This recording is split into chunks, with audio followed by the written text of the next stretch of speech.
نماز اس کی خرابی نماز کے اندر ہوئی، نمازیں پوری نہ ہوئیں، نمازیں پڑھی نہ ہوئیں، تو فرمایا کہ وہ فقد خوابا و خاسرہ، وہ ناکام و نامراد ہو جائے گا۔ اور اسی طرح نبی علیہ الصلوۃ والسلام نے فرمایا کہ جو نماز پڑھتا ہے، نماز اس کے لیے دلیل،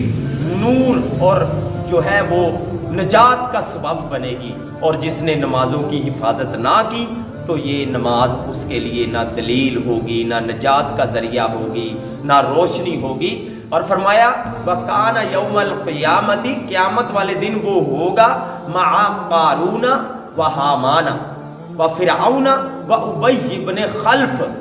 بڑے بڑے جو کفار ہیں، فرعون اور حامان، قارون، ابی ابن خلف، یہ بڑے بڑے کافروں کے ساتھ وہ قیامت والے دن ہوگا۔ تو اس لیے ہمیں جو ہے وہ نماز